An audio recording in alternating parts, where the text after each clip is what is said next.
Hello, everyone. Well, I was going to say it's lovely to see you all here, but I actually can't see anything. I can just see that we've got 75 participants, and I hope your humanness will become evident over the next hour or so. So we'll get started. And I'd like to start today by recognising the traditional owners of the lands we're on as we connect. And I note that we're not all collected in a single place. For me, I'm on Ngunnawal land here in Canberra. I acknowledge the Ngunnawal elders, both past and present. Many other folks will be on the lands of other nations, of which there are many in Australia. And it's important that we take stock of whose lands we're living on, working on, thinking, talking, exploring ideas on. And for the sake of our international listeners, and I understand there might be a few of you there, the reason we make these acknowledgements is that in this country, First Nations never ceded sovereignty of their lands, and we have no treaty. So thank you all for joining us today. This event is run by the ANU Climate Change Institute. It's part of a series of webinars on COVID-19 and climate change, two very light topics that I'm sure we're all pleased to have to explore at this point in time. I highly recommend checking out all the webinars if you haven't seen the earlier episodes. You can find them on the Climate Change Institute website, and that's climate.anu.edu.au. After this event, the next one is on the health implications of COVID-19 and climate change, and that's going to be on the 23rd of July. And after that, there's now a fifth topic added to this series that's on international relations. So I hope you're getting excited about both of those and getting them in the calendar. I'll introduce myself as well. My name's Beck. I'm a lecturer in the Crawford School of Public Policy, and I'm a member of the ANU Climate Change Institute. I'm co-convener of the Master of Climate Change at the ANU. It's a really great program if you're thinking about postgrad study. I'm a social scientist, and I'm interested in the social relations of climate and environmental issues with a focus on Australia. My particular interest is in the role of social identity in shaping the nature of social relations and how we are brought together or driven apart on topics like climate change. So I'm going to be moderating the discussion today, such a position of extreme power, which is most exciting. But we're going to hear primarily from two exceptional speakers, Associate Professor David Holmes from Monash University and Dr. Will Grant from the Australian National University.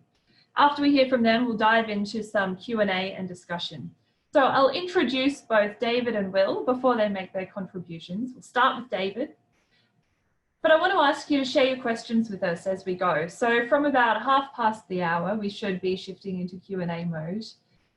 But I've got to ask you to use the Q&A function in Zoom. So if you type it into the chat, we probably won't be able to see them. We're not going to be able to keep up with both. Feel free to comment in there or whatever. But if you want a response, put it in the Q&A. Otherwise, it's just going into the digital void. You can also vote for the questions that you really want to hear answered. So if you assume it's self-evident, there'll be some sort of button that pushes the questions up toward the top of the list. Do that because it will help us prioritize what we're going to respond to in the Q&A. So let's hear from David. Associate Professor David Holmes is the director and founder of the Monash Climate Change Communication Research Hub. He is in the School of Media, Film and Journalism at Monash University. He's a political analyst and social theorist and a media scholar. So some really important areas of research for understanding climate change in Australia. He conducts extensive field research into audience views of climate change, the beliefs about climate change, the literacy in understanding climate change and behavioural responses. He's done some cool research recently that's included analysis of the place of climate change in the context of Australian politics. For example, the interface between fossil fuel interests and climate change as an election issue in Australia. He's co-editor of a handbook on communicating climate change, which I believe is due out relatively soon. So I'm going to mute myself and I'll hand over to David to share some views on communicating climate change and COVID. David, I'll ask you to unmute yourself as I silence myself. Sure. Okay, so thanks so much, Beck. Before I begin, I'd also like to acknowledge the traditional owners and elders past, present and emerging of all of the many lands on which Monash University operates. Today, I'll just go to sharing screen. Hopefully, yeah, you can see that one. So I'm going to mainly be talking about issue attention and issue involvement in relation to climate change and COVID-19, and comparing them and looking at what lessons we can learn from that attention on COVID-19. So, so first of all, if it wasn't for COVID-19, we would be in the midst of a very long tail on Black Summer, this unprecedented in geographic extent event that burnt 10,000 hectares of forest. And we would be looking at communities, we would be looking at habitat, there would be endless stories dealing with this, but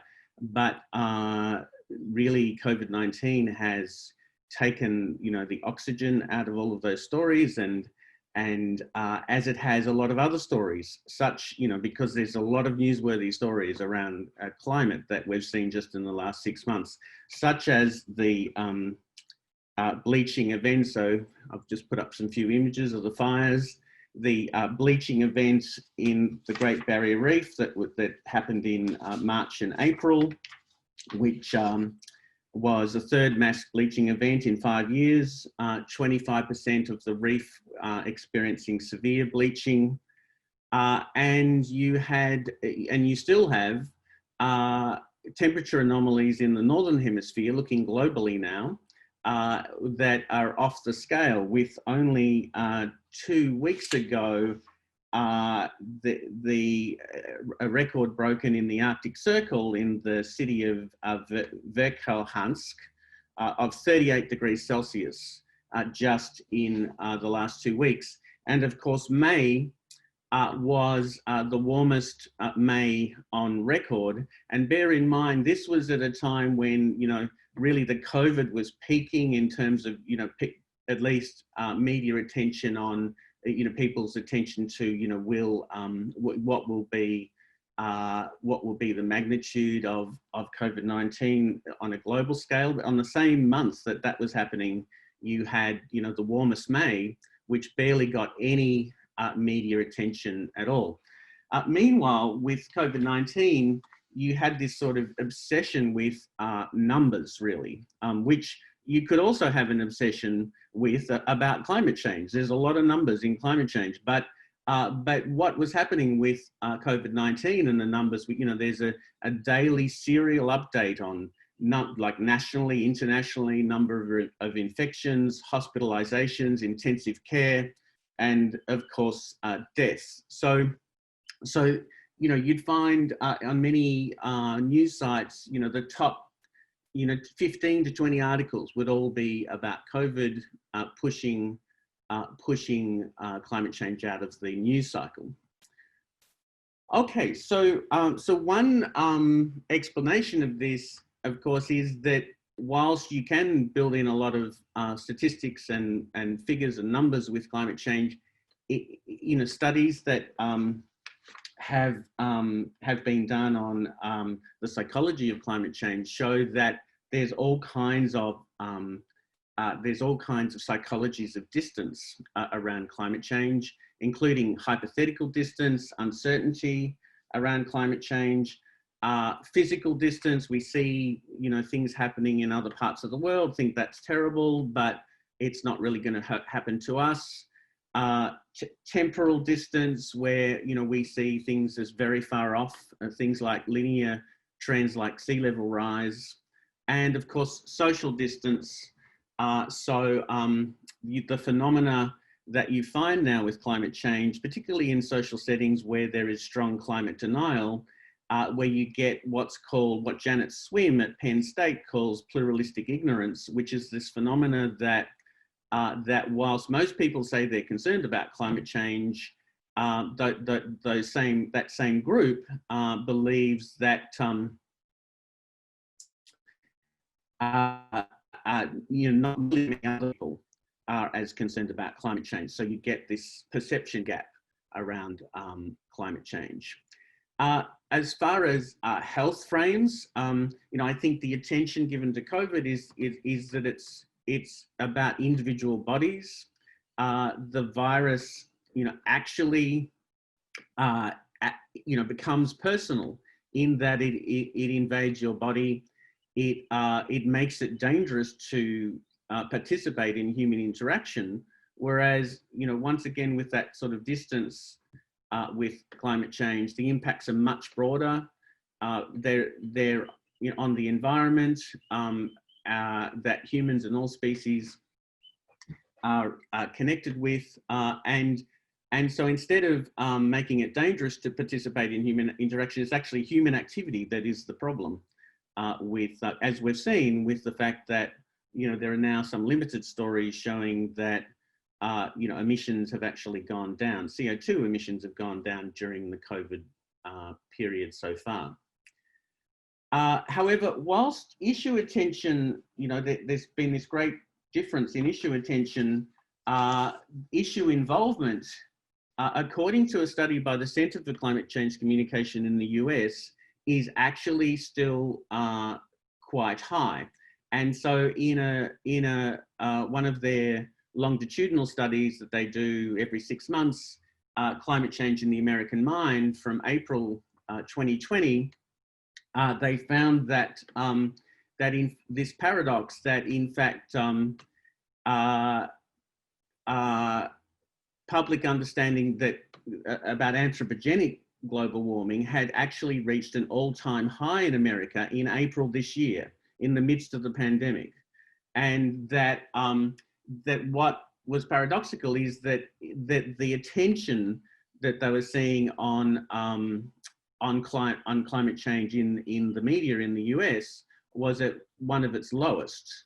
Okay, and so one of the conclusions there is that one thing that the coronavirus has done with media outlets is raise the importance of global ontologies, that it is important to listen to understand processes that have a global nature, which clearly, COVID has a great parallel with climate change, and you can't ignore those things. In Australia, we just recently, in the last couple of weeks, did a study that showed that the number of alarmed people in Australia has increased with it. So this is like a 6 America study, but finding of 5 Australias. So looking at the Hines study in 2011, Morrison and Parton and Hine in 2016, and then a study that we've just done literally in the last few weeks, finding that a large proportion of the concerned segment have moved to alarmed. Okay, perhaps suggesting that once again, COVID has put this the global ontology of climate change on. It's created greater issue involvement. Okay, and finally here, I want to turn to what James Hansen and Mikiko Sato have recently been writing about, is that they argue that the concepts used to explain COVID-19 have actually effectively been educating the public on climate change. Not in any direct way, but the concepts are just so similar. So, for example, they talk about delayed response, the idea that what you do now is, if you take the wrong turn with your actions, is likely to have, dire consequences in perhaps as short as a week's time or a couple of weeks' time. And that, they compare this to committed warming that's caused by maintaining emissions levels that are business as usual, for example. So whereas a medical scientist might say every hour is important in getting on top of this virus, a climate scientist could say, well, look, every year, every decade, every ton of CO2 is important in terms of reducing emissions to get on top of climate change. Also, they talk about amplifying feedbacks that are often used in doorstop explanations of what's going on with COVID, which is that that there are things that can happen, such as, say, let's take the hospital system, which can basically collapse if you don't flatten the curve or bend the curve, if you like. And there's also curves to bend with climate change, obviously. But if you don't flatten the curve, then the hospital cases can get out of control. More medical staff will actually get COVID. That will reduce the medical care. That will then further amplify, etc. So this idea of positive feedbacks that we know with climate change, whether we're talking about loss of albedo, increase in water vapor, etc. It's similar concepts, at least. And so what this all tells you is that you could also have climate scientists standing next to a politician explaining climate change, and with the same kinds of concepts. It's also science, but this doesn't happen. Also the idea that humans can so easily lose control, and down here in Victoria, where I'm talking to you from, our Premier is always saying this, look, this thing can get away from you, and how right he turned out to be. And it's a paradox in Victoria that he's probably one of the more hardline on trying to listen to the science and apply it in policy, but somehow Victoria's got we've got the worst cases. So losing control, meaning that you kind of transition from this anthropogenic state where humans are causing something to something xenogenic, where there's this alien and hostile force, which is either the virus or it's climate change in a runaway sense, where we've really lost the ability to limit global warming by 1.5 degrees or 2 degrees, or what will lead really to so many positive feedbacks that we are in a lot of trouble. So that's really all I was going to talk about today, was this difference between issue attention and issue involvement, and argue that, well, actually there is kind of this paradoxical involvement that we're having vicariously with climate change, even though climate change is getting reported less during the virus than it has for many, many years.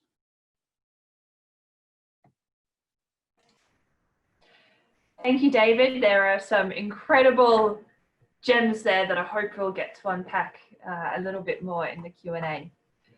So I'm now going to introduce Dr. Will Grant. Will is a senior lecturer in science communication at the Australian National Centre for Public Awareness of Science at the ANU. His research focuses on the interaction of science, politics and technology. Teachers and researchers in this space quite a lot. This has included conducting science to society dialogues on climate change futures, very relevant to the topic today, and contributing to the production of a documentary film on climate change communication. He's very well awarded for his work on public policy and outreach, and you might know the tone of his voice from his science podcast, The Wholesome Show, and his contributions to Radio National's Research Filter program. So I'll hand over to Will. I'll mute myself, and Will, looks like you're ready to go. I am ready to go. Thank you very much, Beck, for introducing me. It's been fascinating to hear David's stuff as well. I just want to begin by acknowledging I am on Ngunnawal land here in Canberra. It was fascinating to hear David's stuff at the beginning. And I have got so many questions that I know I can see up in the Q&A there that I want to ask. I want to pull in a very different direction. It's not a contradiction to David's work at all. It's what I want to do is frame what I'm thinking about in terms of COVID and climate change, and perhaps pull in a different direction, not with the data that David has shown, which is very germane to our conversation, but with a story. So what I'm going to do, I'm going to share my screen.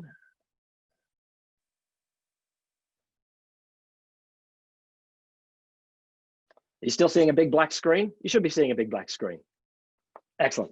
So I want to tell a story, and the story I want to tell, I'm going to borrow a lot from Simon Schama's Chronicle of the French Revolution, Citizens, which may not be what you're expecting here in a discussion of COVID and climate change, but it frames a lot what I'm thinking about.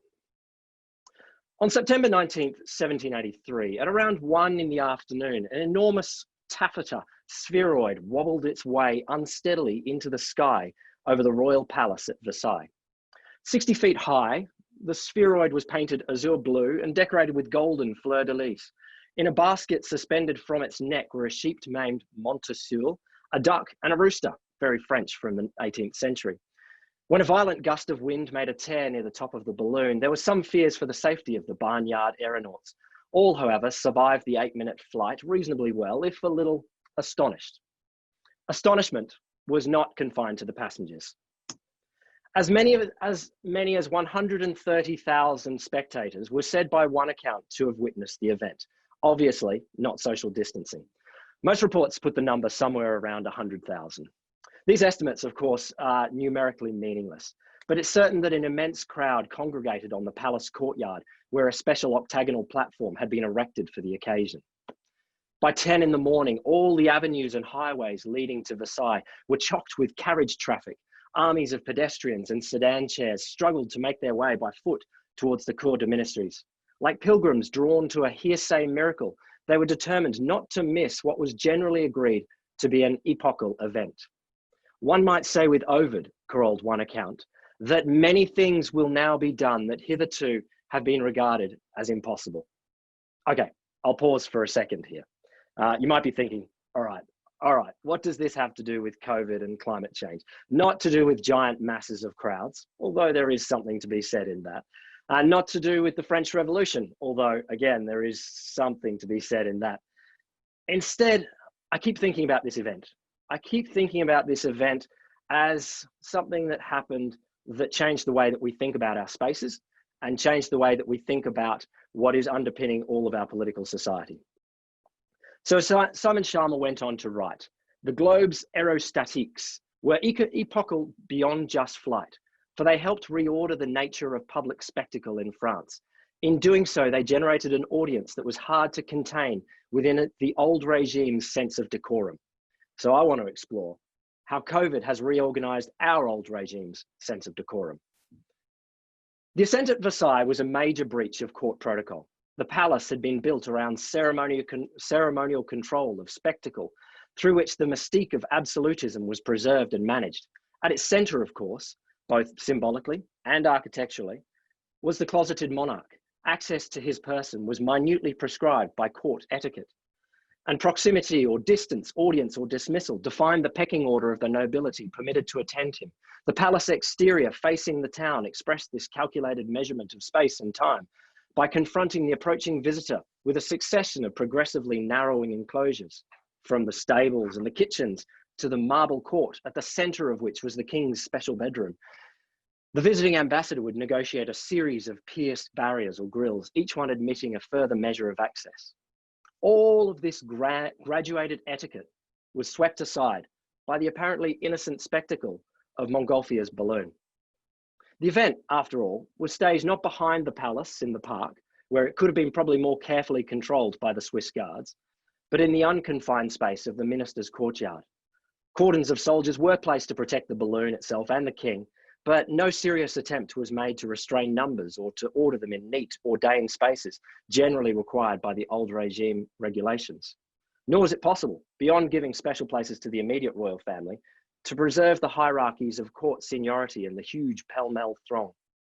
Instead of being an object of privileged vision, that was the specialty of Versailles, the balloon was necessarily the visual property of everyone in the crowd. On the ground, it was, to some extent, an aristocratic spectacle. In the air, it became democratic. Now, in no sense would Simon Schama claim, or any other historian of the French Revolution, claim that the balloon at Versailles caused the French Revolution. I don't think anyone would think that. Clearly, famines, bad tax collectors, years of repression, and the fact that monarchy was just a dumb form of governance, obviously did far more to whip up the population into a fervor. But moments of change, like the balloon, where things are opened up, aren't trivial in how we look at our world and how things actually do begin a process of change. So you all have seen pictures like this over the last few months. And I've been thinking about these as I sit on my couch, sit in my home office or in my home office pantry, where we have all moved. We have all moved home. We've moved to these new spaces. And I keep thinking, we don't see those spaces anymore where we all used to congregate. No one really goes to airports. They're all empty. No one really goes to big train stations anymore unless they have to. Our streets have been empty. Our stadiums have been empty. Now, of course, many of these things will come back. Many of them we want to come back.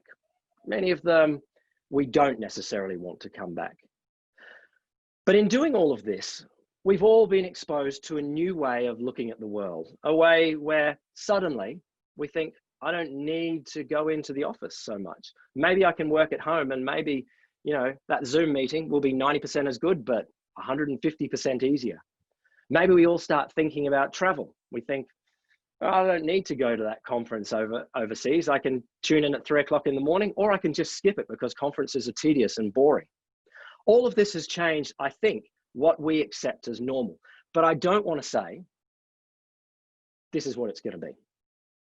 It was 6 years between the balloon at Versailles and the beginning of the real French Revolution. 6 years until the mob stormed back to Versailles and demanded not the view of a balloon, but someone's head. I don't think we're going to be doing that right now. But I think in this moment, we have all started looking at the world very differently. And I think in this moment, you collected here, us that are interested in the communication of climate change and in doing something about climate change in general, are suddenly in a place where we can look at the world and start thinking things can be different. Much of it will be worse, but many things will be different over the next few years. So I want to just pose this as something to think about that we don't have answers to yet. But I think this is a backdrop to how we will be communicating climate change for the next decade. At that point, I will stop my screen share if I've got a mouse. Thank you very much, Will. As ever, that was characteristically insightful and poetic at the same time. So it was such a pleasure to get to hear these incredible contributions from both Will and David on the twin challenges of communicating climate change and COVID and the intersections, how it might play out in a competitive sense in the public sphere, or maybe there's some sort of interaction in opening up new future possibilities. And thank you all for the folks who are sending questions in via the Q&A chat. I had written down a question of my own that I thought I could pull up first, but because we've all been so enthusiastic, I'll be democratic and go to the Q&A. We've got a question from Simon, and he says, "Hi, David and Will. COVID-19 responses suggest people listen to medical experts more than climate scientists. What's your view about framing climate change communication more as a threat to health, which it is, and an environmental problem, which it also is?" Thanks from Simon. So I might throw that one to Will first and then to David afterwards. Oh, absolutely. I think that right now, health leaders have a connection with the Australian public and the global public that sadly our climate change leaders have not been able to attain. I think that, yes, of course, there will be people that will suddenly think, oh, climate change is going to make these things work, these sorts of pandemics work. So yes, there will be some people convinced on this, not everyone, but I definitely think framing climate change as a health issue will be part of our arsenal into the future. Absolutely. Health is foremost in a lot of people's minds right now. And if people are worried about worse things in the future, then climate change communication will be part of that. Yeah. I think, yeah, I agree with Will. I mean, the health frame is extremely important. I mean, our research shows that doctors and nurses are in the top 5 as far as, you know, categories of most trusted sources on climate science, climate change information. So, but it's about, you know, them getting their message out around climate change when we do have psychological distance. It doesn't have that immediate and personal impact that COVID's having. The time where that can happen is usually during extreme weather, And so, you know, all the multiple collateral impacts of climate change, from whatever bushfire smoke inhalation, or if it's, you know, thunderstorm asthma or heat stress or whatever. But a lot of, when those things are happening, you know, particularly if there's deaths are occurring, there's a lot of kickback.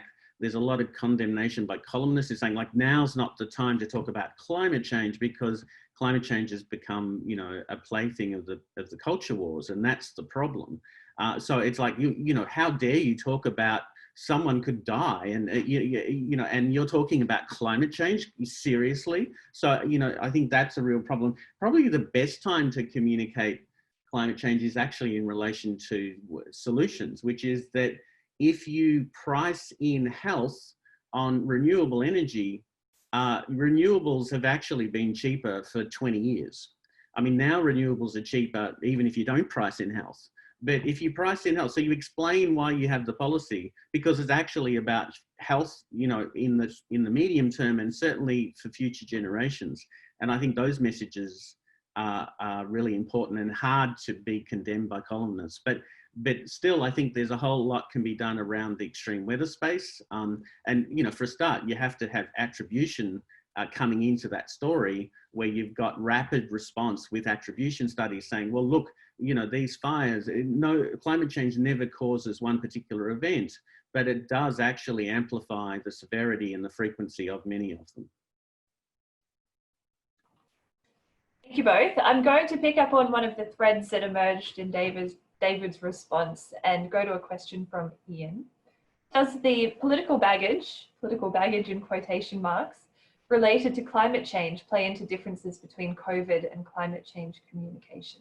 So David, do you want to go first on this one and muse us through some thoughts?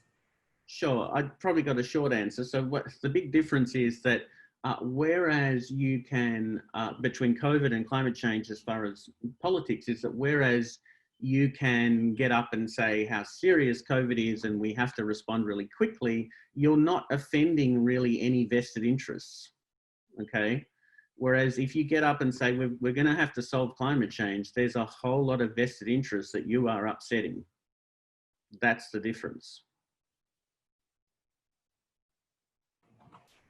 Will, and yet, strangely, not so bad in Australia, though there are some voices. People around the world have been able to make a culture war out of a response to a pandemic. You know, 4 months ago, I thought, there's no way. You know, this is a moment where we can see a clear and present danger. Everyone's going to come together, and we'll have a moment of trusting governments, trusting science, and hopefully, you know, we'll all do pretty well on this. You know, I'm a relentless optimist. I'm an idiot. But you know, there are people in a number of countries who have very happily made a culture war out of our response to climate change. Now, of course, what David was saying is completely right. There are vested interests who don't want to change on climate change. There aren't vested interests in terms of a response to pandemics so much, except for, you know, there are people that want spaces to be open, that want pubs to be open and cafes and businesses to be open. So I can understand, you know, small business vested interests in some sense, but we're a miraculous species for our ability to turn anything into a culture war these days. You know, mask wearing becomes a sign of identity. So I think all big politically controversial or politically edgy science topics are ripe for culture war at the moment, and there is no escaping for that. There will not be any unifying science issue. Even if there's a meteorite coming, there's a meteorite heading to the world, and there will be a culture war about that. Guarantee it. Just one quick follow-up to add to what Will's saying. I mean, it is interesting that there is a limited sort of skepticism movement around COVID, and, you know, I mean, in the American context, it's tied to the Constitution about the lack of freedom and so forth. But generally, you know, there's been protests in Victoria. There's conspiracy theories that that 5G is the problem. I was trying to say the other day that TikTok on 5G is the problem. But you know, conspiracy theories that that, you know, you also find synonymous, you know, resonate with climate change conspiracy theories. So yeah. Thank you both. I'm going to shift gears and go to another question from Simon, who's been consistently voted to the top. Congratulations, Simon. You can tell your friends and family about that. So this question is, we've heard before that providing more facts won't change behaviour when it comes to climate change. However, COVID-19 media reporting has drawn heavily on graphs, with people appearing to understand exponential scales more than they did 6 months ago. David, so this is directed to you. You've done plenty of work showing people have an appetite for climate graphs in local papers and during TV weather segments. So what does this say about the positives of presenting facts when communicating science? So if David, you want to give an initial response, and we'll be great to get your comments too. Sure. So a short response, I think again, it goes to trusted sources. So facts on themselves, by themselves, don't convince anyone, but if you deliver them through trusted sources, and it seems to be a fact that you know, doctors, doctors and medical people can be trusted sources on climate change, but when it's something so personal and immediate like this, you know, people also, they see, you know, people have regular experiences with doctors. They see doctors, they trust them, and over matters even of life and death. So, so seeing them on the TV explaining things, that they're more visible, I suppose. Whereas people don't regularly meet a climate scientist, and even though, in fact, climate scientists show up in our surveys as quite trusted, but they just don't have the visibility. So I would add to what David's saying there, that I don't think anyone would argue that we throw facts out. We don't need facts. No one is saying that. I think the nuance to that argument is, yes, facts won't change behavior, but it's facts on their own. Like dumping a fact on the table and saying, here's a fact. That's not going to change anyone's behavior, anyone's attitude, anyone's knowledge about what's going on with climate change or with COVID. Instead, facts weaved into stories or into value-oriented communication that is targeted to those people will be absolutely critical. I mean, it's a fact. You know, if your house is burning down, you need to know the fact that it is burning down. So facts are a key part of communication. Just don't think that facts by themselves, particularly in a highly abstract challenge like climate change or COVID is quite abstract, will do all of the work for you. You do need to think about what people care about, who people are, and how you can weave that together into a story. Just one quick comment. So another reason why you absolutely do need graphs and charts as ways of presenting facts is that both climate change and COVID are not so readily available to the senses. So, I mean, as Will says, that, you know, climate change is abstract. So you need ways of visualizing it. You know, people are scared of COVID because you just don't know if the person next to you has got it. But you need, all you have is, you know, statistics and probabilities and so forth. So. And I'd say it has been a great moment for statistical communication over the last 3 months, silver lining, that we all as a world have become far more okay with reading graphs of COVID transmission rates. And so we know the difference between a flattened curve and a spike. Right now we can see those spikes going on, and that raises the heart rate. So people are certainly using that, but they're using a whole lot of other things as well. Thank you both for your excellent insights there. I'll share a question now from Sue Meek. Sue asks how to manage the balance between scaring people about climate change and promoting capacity to change, given the fact that for many people, the experience of COVID has been terrible. And I'm going to exert a little bit of my moderator's power to add some additional points there, because I think Sue's asking a really important question. A lot of what we talk about with responses to climate change is saying how the world needs to change. We've just gone through a forced process of change that has been traumatic and terrible for a lot of folks. So can you both unpack a little bit about this question of social change as a response to climate change and how the experience of COVID might affect that? And I'll start with you this time, Will. I can't quite tell where you're pointing, sadly. Zoom moves the windows around all the time. You know, there's a live discussion about the benefits of scaring people. See, in some senses, we do have to worry about thinking that scaring people will achieve everything we want, because there is some evidence that suggests over time people become numb to it and people don't listen to those fears, particularly if they're not fully realized as might be projected. People clearly leave a burning house because they're afraid. So fear is a highly motivating force, absolutely. But what I would say in both COVID and climate change, we also need to be doing other things. And I think the hope and the optimism is a critical thing here. You know, when we are making changes to make a better climate world or a lower carbon world, we don't embrace riding our bike to work because we're afraid. We embrace riding our bike to work because it's easier, fits into our lifestyle, might make us healthier. Also, all the cities have been designed that way. So I think the changes that we actually need won't actually be done by someone being afraid. However, we will tell each other stories if we're afraid, and we will add that layer of motivation to when we do get a chance. So I think about this with the bushfires.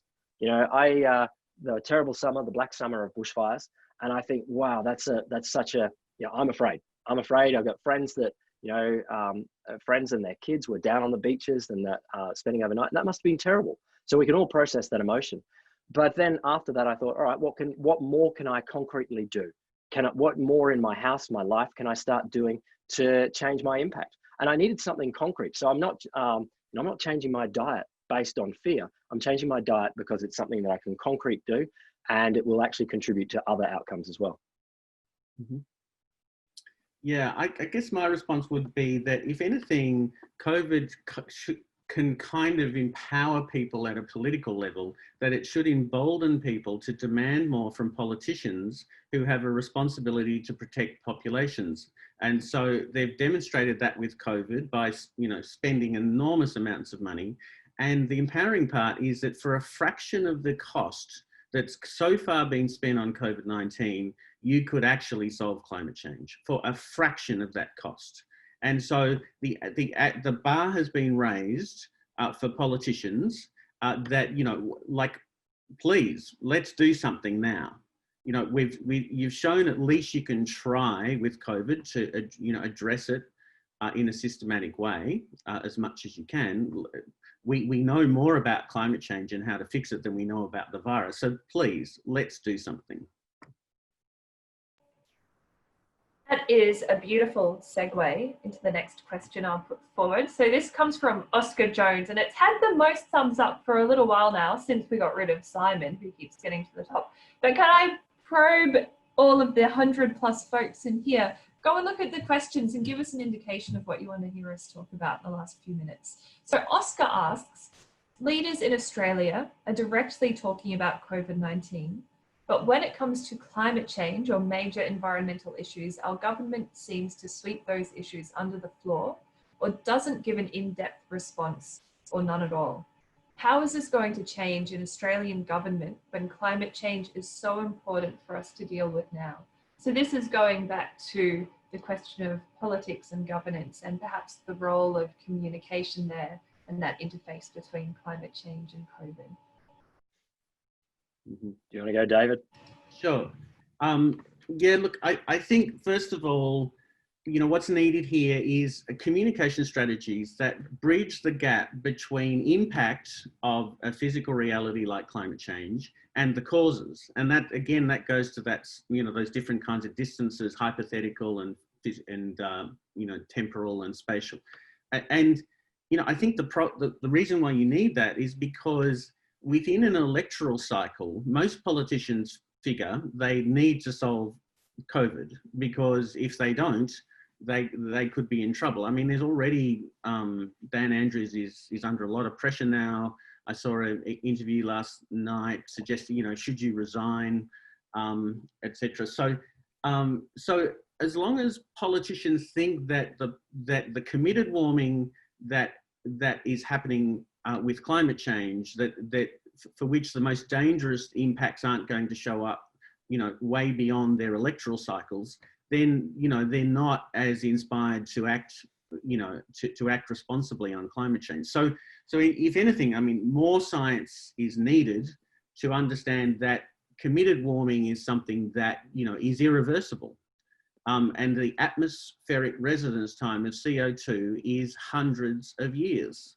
The residence time of a virus in the human biomass is generally, 1 to 2 years, although maybe COVID will be different, I don't know. But solving COVID politically seems more urgent for all those other reasons as well, about its immediacy and its personal nature, than climate change. So there's two parts that I'd like to draw up on this question that I think are really interesting. And one is, again, me being a dumb optimist, but I think we have seen a change. We've already seen a change in governmental rhetoric around climate change, and it's not a perfect change. And by all means, I think there is far more to go. But I think the first thing that we can notice is that Scott Morrison talks about a gas-led recovery, not a coal-led recovery. Gas is a fossil fuel. Leave it in the ground. We don't need to use gas. It's not a great solution, but at least we're not talking about a coal-led recovery, which I think the Scott Morrison of 2 years ago or the Tony Abbott of four years ago would definitely have talked about. So I think there is some sign that the economics have pushed far enough that coal is now seen by no one either sensible or pretending to be sensible is part of the future. So I think there's an admission now on the right-wing side in Australia that coal is dead and will be pretty much dead pretty soon. So I think there are some glimmers that governance is changing in Australia, and Australia is a hard place to change. But to answer the bigger question of when will we see that change, I think there is something interesting with COVID, that we're suddenly realizing that our health budget and our economy is actually quite closely tied to things like our screening of people coming off of cruise ships, our border security, our biosecurity, all of these kinds of things. Now, I think there are upsides and downsides to all of this, but I think one of the clearest things that needs to happen in governance is when we stop thinking in terms of silos. So the classic example here, of course, is when your health budget and your urban design budget are in the same bucket, then you suddenly think, why are we making people drive so much? Our cities would be so much healthier if we get people on bikes. So I think as we come through COVID, governments are going to start realizing, hang on, we can't divorce these things. We can't divorce our entire economy from the environment, from the health of the world. And I think there will be a move now to start de-siloing these things and bringing our budgetary lens to cover things in a better way. Hopefully what that means is that we will be doing things in a climate positive way, because there will be the other benefits, our health benefits, or to our urban design, or to industries of the future. I think when governments start realizing that actually these small costs, as David was saying, these small costs for us to deal with climate change will have these other flow-on benefits, then we'll really see the change. I'm going to put a question to you now from James Goldie. Hello, James. Hope you're well. So James asks, and this is directed to Will specifically, so I'll give it to Will first, but David, welcome your comment too. The scenes of smoky cities during the Black Summer fires were impossible to deny for many citygoers who've often been less exposed to climate extremes. Were these scenes, like those of our public spaces now because of COVID, a fair analogue for the public scenes described in Will's story? Absolutely. Absolutely, yes. If COVID hadn't happened and we were still doing this sort of panel discussion right now, I would be talking so much about those pictures. I think they were a moment when we could make it visceral here in Australia. And I think it's really important for us as science communicators to think about how we can make it visceral. Not we all, because for half of the bushfires, I was up in Queensland where the weather was perfect. But for so many in Australia, we experienced that bushfire smoke. I came back to it. On my office door, I've got one of the classic pictures of it. I think if you were to name 2 or 3 pictures from that moment, there's the kid in the boat, looks apocalyptic and wow. And there's one where there's a horse on a beach with a whole crowd of people sitting there looking scared. I've got the one with the horse because it looks very, it looks beautiful. Hieronymus Bush sort of thing. I think that absolutely those images are seared for Australians now as a moment when climate change became real for us. Yes, COVID's diluted their impact to some extent, but we will still think of them. And next year, the year after that, when it comes back again, we will all be triggered in that moment and think again, climate change is real. So absolutely, James, I think they're a great analog. Yeah.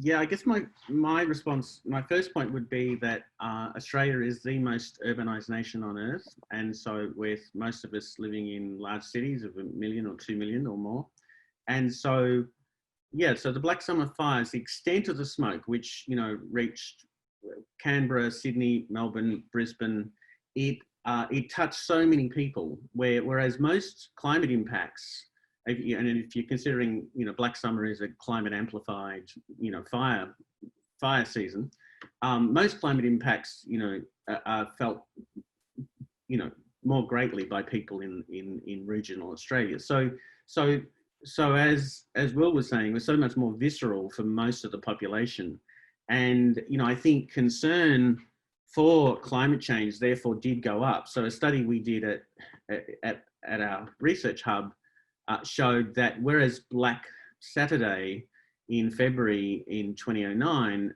only 5% of all of the newspaper articles that we looked at around Black Saturday linked to climate change. 49% of all the articles we looked at around Black Summer linked to climate change. So in fact, journalists were making attribution before scientists were.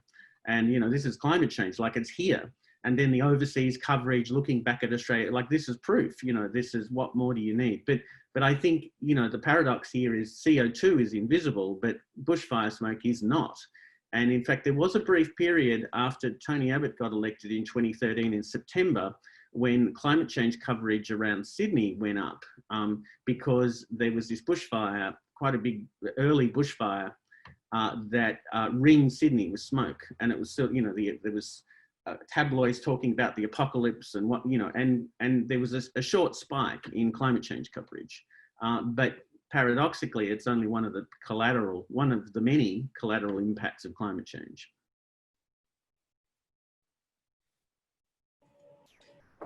Thank you both. And thank you to whomever it is who's actively thumbs upping. Now let me find the question at the top. So here's one from Marcus Klein. If communication to the public and politicians on ever-evolving science, COVID and climate, is the problem, what do you suggest to do about this on short notice to look after quick wins? Time is of the essence, right? So I take from this question that it's about how do you communicate in the short term to get things done rapidly in line with the rapid demands of issues like climate change and COVID.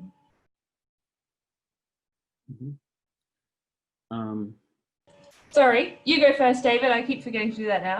Sure.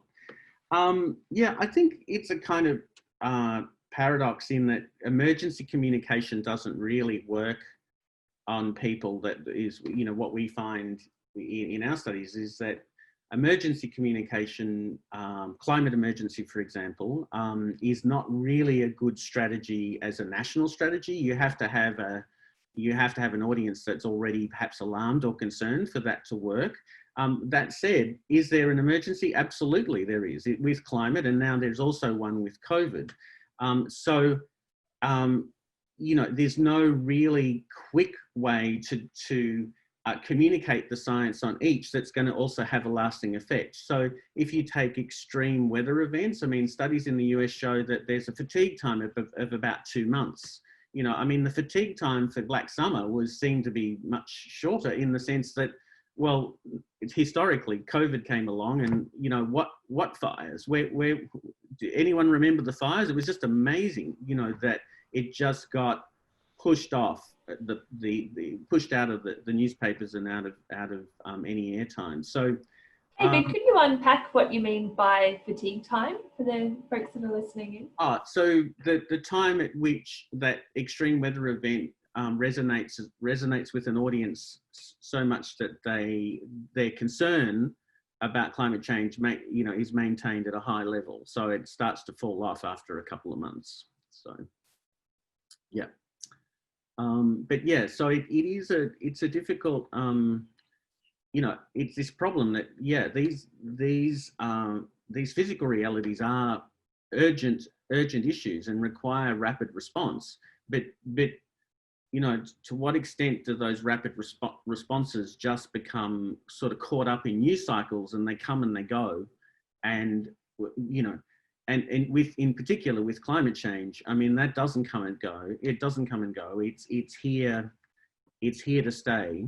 And all we're doing now is dealing with the severity of it and how to address the severity.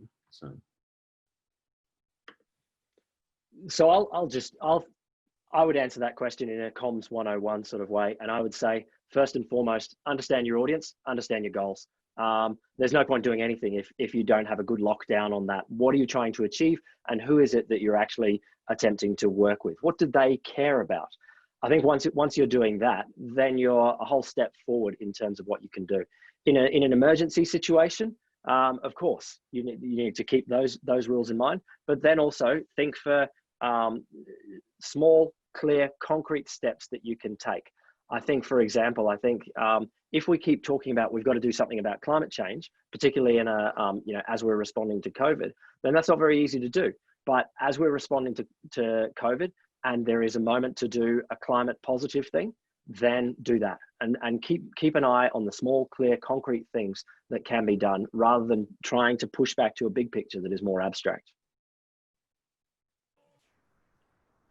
Thank you both. Now, that has been such a fascinating and enriching discussion. Thank you both for your presentations and the way that you have explored these really great questions that everyone's put forward to us. We're coming up on the hour, so I'll wrap up now. And I know there are more questions that we didn't get to, but I did adhere mostly to the thumbs up rule. So I hope that's satisfying to most folks. So thank you, David. Thank you, Will, for your very thoughtful contributions. Thank you everyone for joining us. And also thanks to the ANU Climate Change Institute for organising these really great sessions. Like Will was saying, we've had to reimagine how we connect and share ideas. And it's pretty cool that I can sit here in Tracky Dax and talk to you all around the country and the world. So also a shout out to Lamise Kazak and Claire Di Costella, Juliet Meyer, Ruth O'Connor, Mark Howden, everyone in the CCI team, Climate Change Institute, who are doing such a great job. Also thank my angry chihuahua for his intervention a couple of minutes ago too. So don't forget to sign up for the next webinar. That's on health implications on the 23rd of July. And after that will be international relations. Keep up with the Climate Change Institute webpage if you want to keep up with all of these excellent online COVID responsive events that they're holding. Thank you everyone, and we'll end now. Thank you, Beck. Thanks, Beck, for hosting. Thanks.